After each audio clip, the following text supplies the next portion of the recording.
Hai semuanya, apa kabar nih? Semoga kalian sehat selalu ya. Selamat datang di Planet View. Kali ini kita akan kembali membahas sebuah alur cerita film fiksi ilmiah yang dirilis pada tahun 1973. Gak usah lama-lama lagi, mari kita mulai.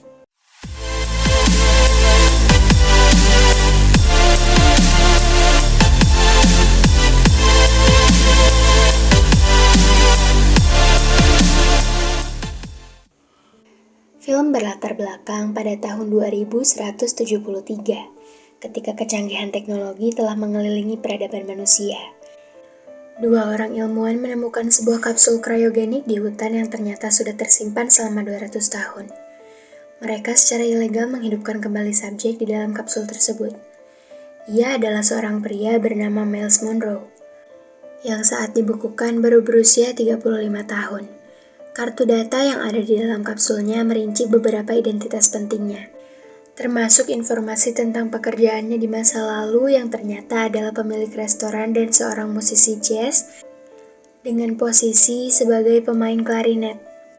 Dari datanya diketahui bahwa Miles awalnya masuk ke rumah sakit St. Vincent untuk operasi rutin penyakit bawaannya.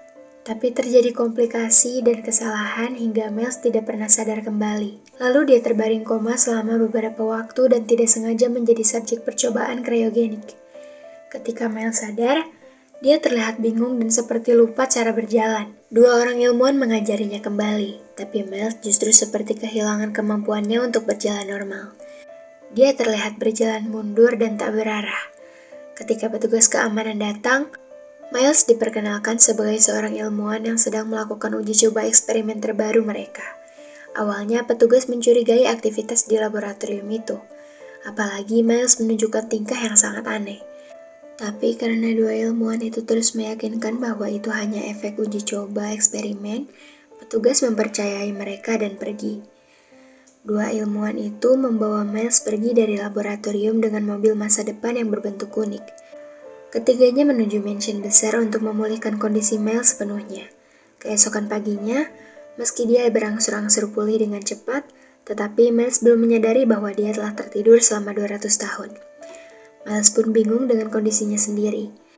Dua ilmuwan yang menghidupkannya, yaitu Malik dan Orva, akhirnya memberitahu apa yang sebenarnya terjadi. Fakta bahwa dia sudah tertidur selama 200 tahun membuat Miles pingsan. Dia syok berat, merasa tidak percaya dengan apa yang terjadi. Dia justru mempertanyakan bagaimana bisa dia yang awalnya hanya berniat melakukan operasi, justru tertidur lebih lama dari perkiraannya. Memang ini bisa disebut sebagai keajaiban dalam ilmu pengetahuan dan kedokteran. Tetapi dia tidak terima. Dia cemas. Di dunia yang sekarang dia tidak punya siapapun yang dikenal. Miles sekarang tinggal di dunia yang asing baginya.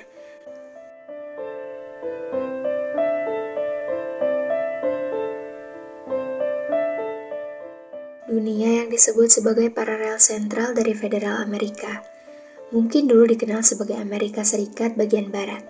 Setidaknya sebelum perang terjadi, perang yang dipicu oleh seorang pria bernama Albert Sanger, yang memegang kendali ledak nuklir. Malik dan Orva akhirnya meminta Miles untuk bergabung bersama mereka. Dia akan tinggal di mansion selama 2 minggu dan menjalani serangkaian tes. Sebelum rencana mereka terhadap Miles dijelaskan, Miles harus bersembunyi untuk menghindari pengawasan pemerintah, karena perbuatan ilegal ini akan membuat mereka dalam masalah jika ketahuan. Tidak hanya dua ilmuwan, tetapi Miles sendiri akan dihancurkan. Dihancurkan bukan berarti dibunuh, tetapi mereka akan dicuci otak dan disederhanakan pikirannya menggunakan alat elektronik. Beberapa ingatan akan hilang dari kepala mereka. Miles tidak percaya kalau negara akan melakukan tindakan itu, apalagi di masa yang sudah sangat modern. Malik dan Orva menyebut bahwa ada gerakan pemberontak bawah tanah yang memperjuangkan revolusi dan menentang pemerintah. Tujuan mereka saat ini adalah menggulingkan pemerintahan negara. Miles semakin gelisah dengan semua keterangan tersebut. Dia marah-marah dan terus berjalan mondar-mandir di ruangan sambil menumpahkan kekesalannya. Sebenarnya kekesalan yang dirasakannya itu sangat wajar, sebab dia merasa terjebak di situasi yang berada di luar kendalinya. Berniat operasi tapi malah berakhir menjadi percobaan, lalu terbangun 200 tahun kemudian, dan menjadi makhluk ilegal serta terlarang, yang jika keberadaannya diketahui bisa membuatnya menjadi buronan negara. Tentu saja tidak ada yang mau mengalami nasib seperti Miles. Kegelisahannya segera dihentikan oleh dokter yang mencoba menenangkannya dengan memberikan sebatang rokok. Awalnya Miles menolak karena dia tidak merokok, dan menurutnya kebiasaan itu tidak sehat. Tetapi begitu Orva mengatakan bahwa itu hanya tembakau, Miles malah mengambilnya. Beberapa waktu kemudian, Miles diminta untuk mengidentifikasi gambar-gambar yang ilmuwan miliki. Sebagian besar adalah foto-foto orang terkenal dan penting dalam beberapa dekade kehidupan Miles. Tapi ada juga beberapa foto kejadian demonstrasi dan potongan majalah Playboy yang kemudian diambil oleh Miles. Tidak hanya itu, ia juga disuruh menjelaskan sebuah lelucon dari gigi tiruan yang ditemukan dalam penelusuran. Masih banyak hal di masa lalu yang harus diidentifikasi oleh Miles. Meski tak semuanya dia jawab dengan benar, tapi Orva percaya dengan semua perkataannya. Setelah makan siang dilayani oleh robot canggih yang membuat Miles takjub dengan kemajuan zaman, dia dikatakan akan pindah ke distrik barat, di mana pusat revolusi berkembang. Miles tiba-tiba jadi menanggung tugas penting pasukan revolusi untuk mencari tahu apa itu subjek Aries yang dikhawatirkan akan menghancurkan seluruh perjuangan revolusi. Miles awalnya tidak yakin dengan tugas mata-mata semacam itu, tapi Orva dan Malik meyakinkan bahwa hanya Miles yang bisa melakukannya.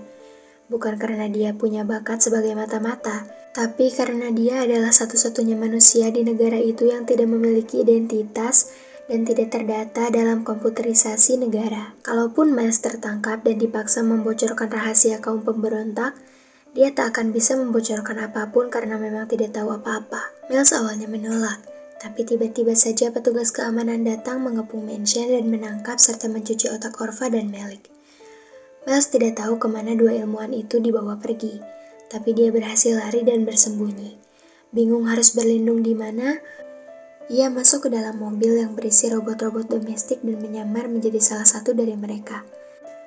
Miles dikirim untuk bekerja di rumah sosialita dan seniman Luna Closer, di mana ketika pertama kali masuk, Miles melihat berita tentang dirinya yang disebut sebagai alien sudah tersebar secara nasional. Miles harus memainkan perannya sebagai robot pelayan sekarang, tapi dia justru melakukan banyak kekacauan di dalam rumah Luna. Setelah tidak sengaja membakar jas dan mantel tamu-tamu Luna, dia juga mabuk akibat memegang bola yang sangat aneh. Selama beberapa waktu melayani Luna dan tamu-tamunya di rumah, Miles melihat bagaimana kehidupan masa depan yang cukup kacau. Tidak ada bedanya dengan kehidupan yang dia jalani 200 tahun yang lalu. Ketika pesta hampir usai, Miles tidak sengaja mendengar Luna dan teman prianya yaitu Harold.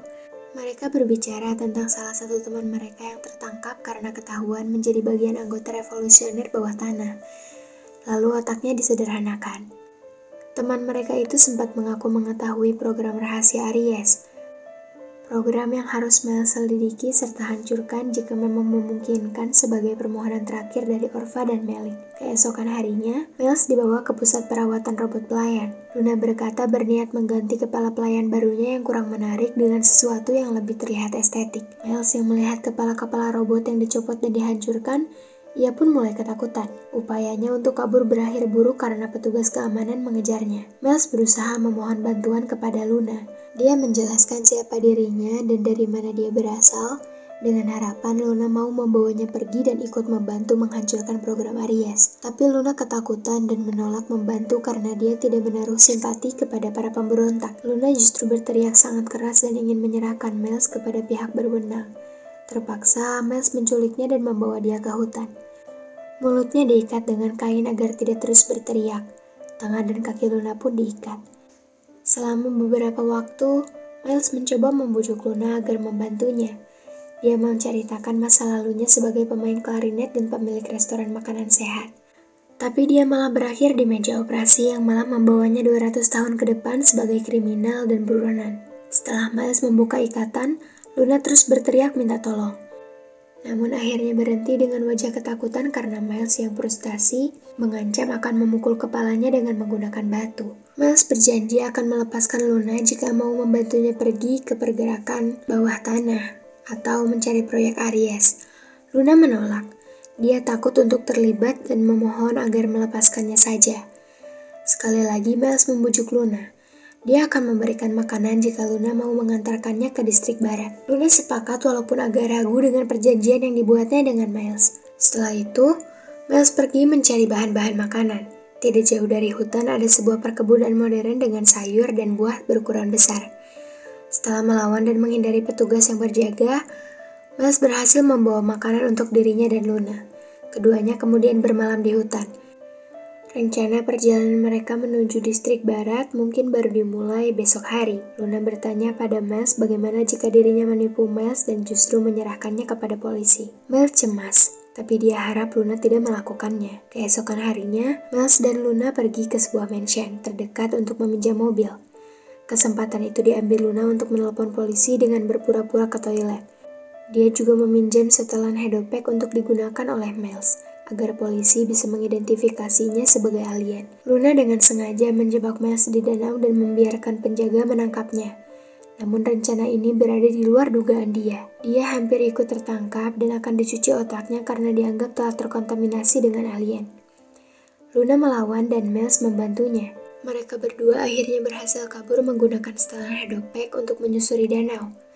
Lalu di sebuah gua tua, Miles menemukan sebuah mobil tua yang ternyata masih menyala. Dia menggunakannya untuk pergi beberapa meter menjauhi danau, lalu membuangnya dari tebing ketika bensin di dalam mobil itu sudah habis. Mereka berdua sekarang semakin akrab. Mereka banyak bicara tentang dunia mereka yang jauh berbeda. Keduanya bahkan bekerja untuk pergi ke distrik barat, tentunya untuk mencari perlindungan. Langkah pertama mereka adalah kembali ke mansion milik Olva, agar bisa beristirahat sebentar waktu. Miles mencoba beradaptasi dengan kecanggihan teknologi yang sekarang bisa dia nikmati. Sementara itu, Luna mulai jatuh cinta pada keunikannya. Ketika polisi tiba untuk mengepung mansion, Miles menyembunyikan Luna dan menyelamatkannya agar dia bisa pergi ke distrik barat untuk mencari pertolongan serta mencari tahu tentang program Aries. Miles tertangkap dan dicuci otaknya sehingga bisa bergabung menjadi anggota masyarakat. Dia tertidur selama seminggu untuk pemrograman ulang. Diberi pengetahuan baru terhadap identitas diri dan orientasinya. Beberapa kebiasaan Miles juga berubah. Dia diberi sejumlah fasilitas oleh pemerintah dan Miles benar-benar melupakan siapa dia sebenarnya. Kehidupan barunya berjalan dengan normal. Miles punya pekerjaan baru dan pasangan baru. Dia melupakan Luna dan misinya untuk mencari proyek Aries. Di sisi lain, Luna telah berhasil menemui pemimpin anggota pemberontak, yaitu Erno White. Dia bergabung dengan mereka dan mendapatkan pelatihan untuk menyerang. Luna juga kemudian memiliki hubungan romantis dengan Erno. Beberapa waktu kemudian, Luna menyelinap ke kota dan menemui Miles yang sudah melupakannya. Dia bersama anggota pemberontak penculik Miles dari kediamannya dan membawanya ke hutan di distrik barat, yaitu markas pemberontak. Luna dan Erno mencoba untuk mengembalikan lagi identitas, kepribadian dan ingatan Miles. Ini bukan hal yang mudah, karena Miles justru sempat kehilangan identitasnya akibat percobaan mereka. Dia merasa kalau dirinya adalah orang lain. Luna dan Erno menyuntiknya dengan cairan pencuci otak. Setelah beberapa saat, dia terbangun dan ini justru mengembalikan semua identitasnya. Dia pun terbangun dan kembali mengenal Luna. Tapi perempuan itu sudah banyak berubah. Dia menikmati kehidupannya di masyarakat pemberontak dan menjalani kehidupannya dengan liar. Miles bingung melihatnya, tapi dengan segera ia beradaptasi dengan kehidupan pemberontak beserta segala rutinitasnya. Ia sadar kalau ia jatuh cinta pada Luna, dan cemburu ketika dia melihat Luna mencium Erno dan menyadari kalau Luna menjalani kehidupan cinta yang bebas. Ia kembali fokus pada proyek Aries, mengikuti rencana Erno untuk menyusup ke dalam fasilitas pemerintah, di mana proyek itu tersimpan. Luna dan Miles menjalani misi ini berdua. Pertama, Miles berusaha mencuri jas dokter dan melakukan penyamaran. Usaha pertama yang jelas tidak mudah untuk mereka lakukan karena Luna mengacaukannya. Untungnya ia berhasil dan mereka bisa melanjutkan tahap selanjutnya. Lalu mereka memasuki wilayah fasilitas rahasia dan dianggap sebagai dokter. Tak ada kecurigaan sama sekali. Luna dan Miles bergabung dalam rombongan yang diperlihatkan sebuah video. Kemudian sebuah fakta bahwa pemimpin pemerintah telah terbunuh oleh bom yang dibuat pemberontak 10 bulan yang lalu. Dari kejadian tersebut, yang tersisa dari pemimpin hanya hidungnya. Departemen Keamanan ingin melakukan cloning dengan mengandalkan satu-satunya bagian asli yang tersisa. Hidung itu tersimpan di laboratorium Delta dalam metode pengawetan. Jika pemimpin mereka berhasil dikloning, maka itu ancaman bagi semua faksi pemberontak yang akan dimusnahkan. Dari sini, karena Miles dan Luna menyamar sebagai dokter, terjadi sebuah kesalahan identitas yang membuat Miles dianggap sebagai Dr. Temkin, ilmuwan yang akan melakukan prosedur cloning pada pemimpin. Mereka pun mencuri hidung itu, tapi ketahuan dan kini mereka dalam pengejaran petugas keamanan serta beberapa ilmuwan. Miles dengan sengaja menjatuhkan hidung tersebut ke jalanan, di mana mesin penggiling melintas. Hidung itu pun rata dengan tanah. Semua yang mengejar mereka berhenti dan lebih mengkhawatirkan nasib hidung tersebut. Miles dan Luna melarikan diri. Mereka mulai memperdebatkan masa depan mereka. Miles memberitahu Luna bahwa Erno pasti akan menjadi pemimpin korup seperti pemimpin lainnya, karena begitulah akhir dari semua revolusi yang ada. Perdebatan mereka beralih ketika Luna menyadari bahwa Miles cemburu pada hubungannya dengan Erno. Miles dan Luna saling mencintai, tapi Luna berkeyakinan kalau sains telah membuktikan bahwa pria dan wanita tidak dapat memiliki hubungan yang bertahan lama karena ketidakcocokan kimiawi dalam tubuh mereka. Miles tentu menolak pendapat tersebut dan mengatakan bahwa dia tidak percaya pada sains. Mereka berdua pada akhirnya tetap bersama, dengan cara yang unik, dipersatukan oleh takdir setelah melewati 200 tahun lamanya. Dan film pun selesai. Terima kasih yang sudah menonton video ini. Sampai jumpa di video selanjutnya.